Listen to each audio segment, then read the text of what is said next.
کاوە هەڵوەی گەرمیانە سمبوڵی بەرخودانە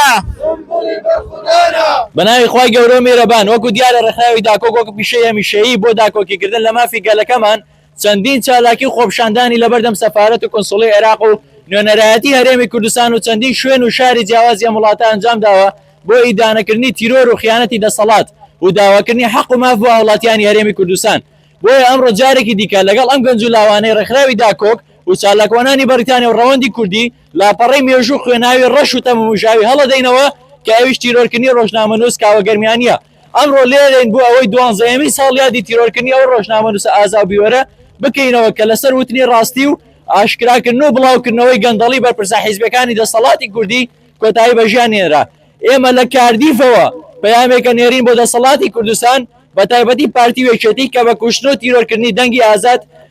ناتوانن دەنگی ئازاد کەم ناکرێت و بەڵکو ئێمە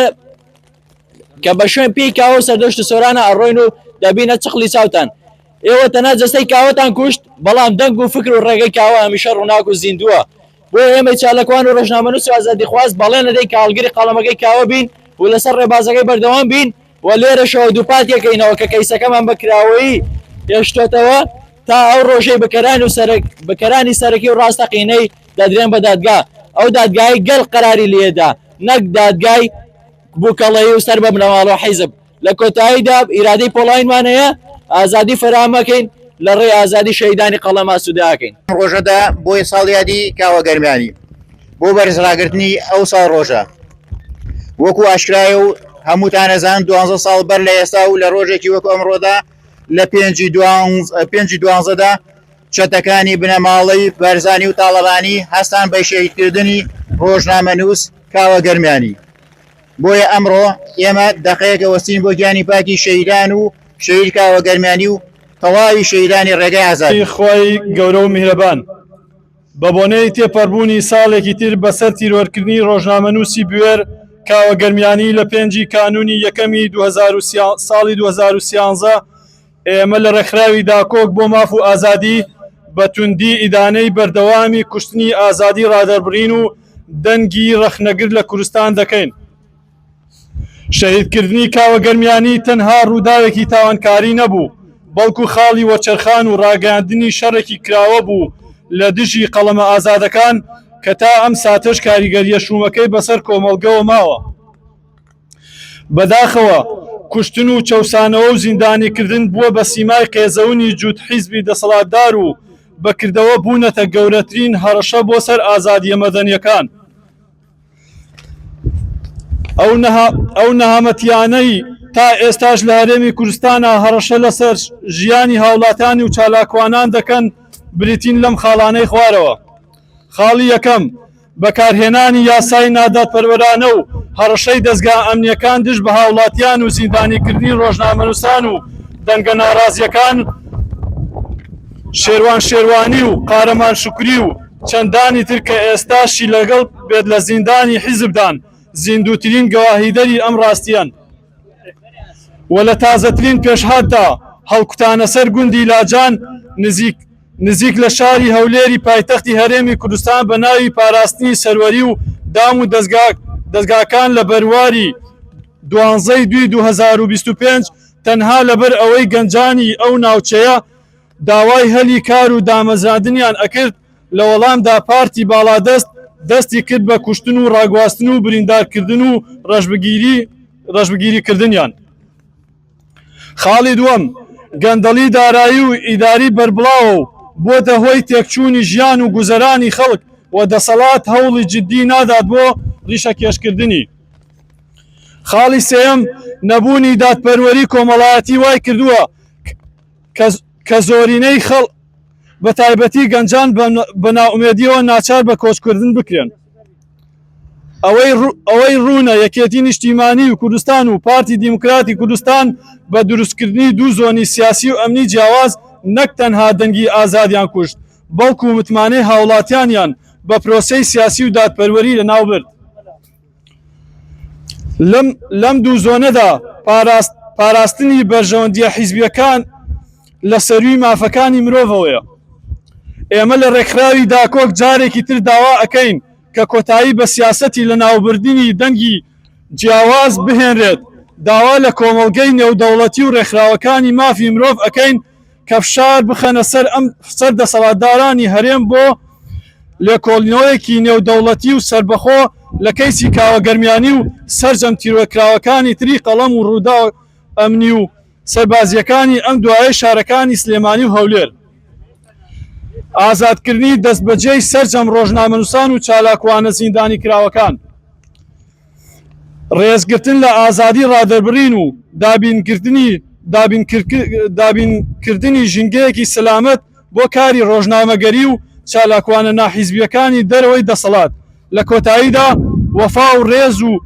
و ڕێز بۆ شەهید کاوەگەرمیانی و هەموو شەهیدانی تری قەڵەم ڕێکخراوی داکۆک بۆ ماف و ئازادی 5/12/2025 شایانی هەڵگرنی ناسناوی گەرمیانی بوو ڕۆژنامەنووسە بیۆلەکەی گەرمیانەکەم کە هەردەم خەمی گەنج و پیری هەڵگرتە بوو لە نێو خانەدار و خاوەکەیەوە دەیدا بە گوێی دەسەڵاتی کوردیدەوە پێی دەگوتن ئێوەن دەبن دەدزن دەکوژن لی دەترسان نەیانتوانی قەڵەمی ڕاستی لێ بکڕنەوە تیرۆریان کرد لای هەموانیش ئاشکرایە کە تاوەکو ئێستا بەکەری سەرەکی تیرۆرکردنی کاوەگەرمیانی کە لە دەسەڵاتی باڵای هەرێمی کوردستاندایە بە سزای خۆی نەگەشتووە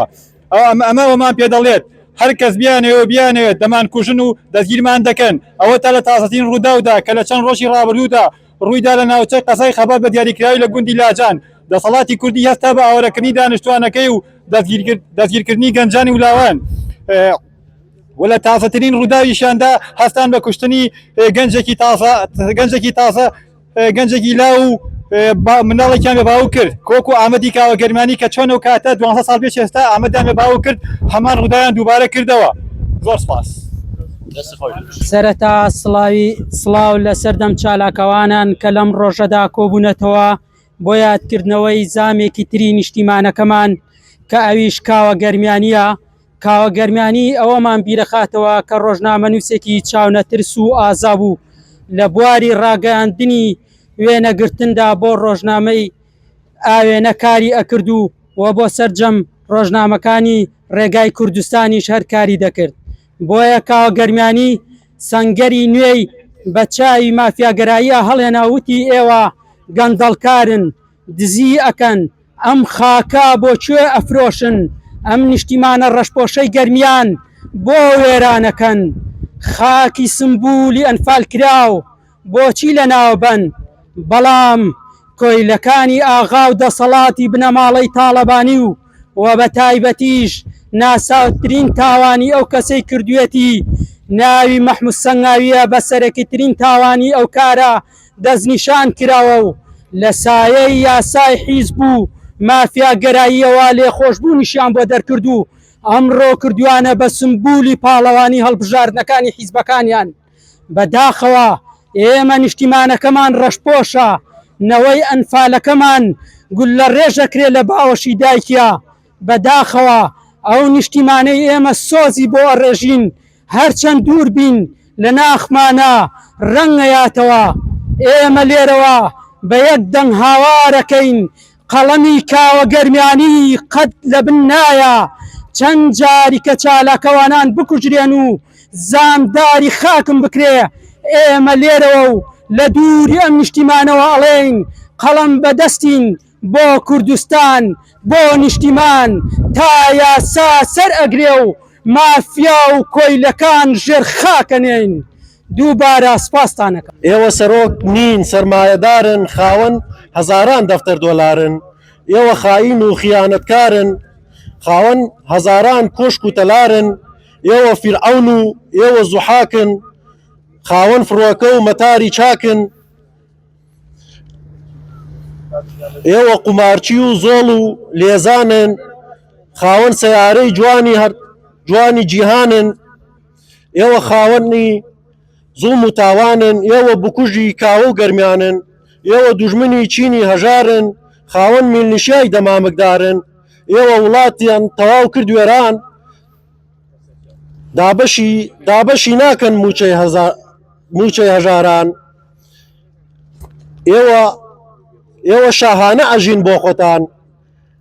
نەدینتان هەیە نە یەک تۆز ویژدان ئێوە مرۆڤ نین ئێوە شەیتانن بکوژ و ببڕ هەموو خۆتانن بوونەتە بەڵا بۆ ئەم میلەتە دائیم خەیاڵتان لای دزی نەوتە یەک تۆزبیرتان بێ ئێوە وەک ئینسان بڕۆن واز بێنن کۆڵ بدەن لێمان هەتا خاوەنی عەقلی ئێوە بین دەبی هەر کۆی لەو هەرجێر دەستە بین خۆی گەورە میرۆڤان باسی کاوە گەرمانی دەکەین کە لە 1970 تا 2013 یەکێک بۆ لە ڕاستگۆترین بێریترین ڕۆژناموسی کوردستان کە سەری ژیانی ڕابردووی خۆی خێزانی گوشاری ئازار و ئەشکەنجە بووە بوێری ئازادی ئەوەی لە دەستی هات بۆ هەڵدانەوەی دۆسیەکانی گەندەڵی و ئەشکراکردنی بە تاڵانبردنی سەرۆت و سامانی گشتی هەڵسوکەوتی مافیایی دەسەڵاتداری کە دەسەڵاتداران لە کەلار و ناوچەی گەرمیان درێغی نەگرت هەر لەسەر ئەم کار و ڕۆژنامە نووسە و چانەشی بوو کە چەند جار ڕوبەڕووی لێدان و گرتن و ڕەشە کوشتن بووە هێشتاش هەر کۆڵی نەدا و پێوە بوو هیچ ئەمکارێک چەند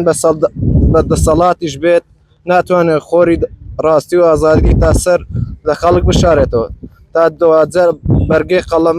قەڵەمە بێوریەکان نەگرت و لە باشی داگی تیرۆریان کرد چالاکۆنان ئەندامانی ڕێکخراوی داکۆک سڵاوتان لێبێت سڵاو لەسەر جەم خەمخۆرانی ڕێگەی حەق و ئازادی لە ساڵ یادی تیرۆرکردنی کاوە گەرمیانی کە بەدەستی پیاوکوژەکانی یەکێتی تیرۆر کرا سڵاو ئەنێرم بۆ ڕۆحی پاکی ئەو شەهیدە نەمرا کە بە شێوەی دڕندانە لە ئامێزی دایکی خوێنیان ڕشت بەناحەق هاوڕێیان وەک ئاشکرایە زیاتر لە 3 ساڵە یەکێتی و پارتی دەستیان سوورە بە ڕشتری خوێنی هاوڵاتیان و ئازادی خوازان لە هەموو دنیا ڕۆژنامە نووس و نووسەران و چالاکوانانی مەدەنی لە هەموو جێگەیەک ڕێزیان لێ دەگیرێت چونکە ئەوانە چنکی خزمەتکار و درسۆز و بێلایەنەن لە کۆمەلگا زۆر سپاس شەیدکاوە تا بمێنێ ئەو ناوە نامرێ شەیدکاوە تا بمێنێ ئەو ناوە هیوان بیلەتی دڵپڕ لە زان بوو قین لە دڵی دوژمنی لات بوو نەگەیشت بە ئامانج لە گەنجی وەستا ناڵەی زۆر کەسی بەجارێ هەڵسا زۆر سپاس هەمومان کاوین دژی زوڵم و چەساوین ئێوە دز و گەندەڵن بەڵای سەرسەری گەلن گەندەڵ و خیانەتکارن دژی مافی هەژارن کاوەی ڕەمزی ئازادی لە یادمان ناچێ یادی نامرێ دەنگی ئازادی بە تیرۆر و نامەردی دەستخۆ لێ پێشکەشی باڵای مەزعود بارزانیەکەم ئەوانەی کە فێرن نەشیدەکەی ئەڵێنەوە ئەوەی کلک زەردەکان بە تایبەتی بۆ پارتیەکان نەشیدەکەی ئەڵێنەوە کە ئەڵێن بۆ پێشەوە پێشمانکەوە بارزانی بەڵێ ئێمە شەڵێن بۆ پێشەوە پێشمانکەوە بارزانی بەڵام چۆن پێشمانکەوێت ئێمە ئەڵێن بۆ پێشەوە پێشمانکەوە بارزانی تۆ شارەزای سەری ڕمی جاشانی تۆ هاوکار و هاوپەیمانی سەدامی تۆ دادەستی تورک و عەرەب و ئێرانی تۆ شۆفێری دەبابەی دوشمنانی تۆ نازنامەی سیڤیەکی ئابی پارتیەکانی بۆ خیانەت ڕێنیشان دەرمانی بۆ پێشەوە پێشمانکەوە بارزانی ظلم و نادادی تاکەی حکمی فەسادی تاکەی خەوە بەکوژن خوێنی گەنجان ئەمەژن تاکەی خەوە بەکوژن خوێنی گەنجان ئەمەژن قەت ناچێتە سەر بۆتان زوڵم و ستەمی ئەمڕۆتان دەستخۆشتانەکەم ئامادەبوونی ئێوە جێ ئەوەیە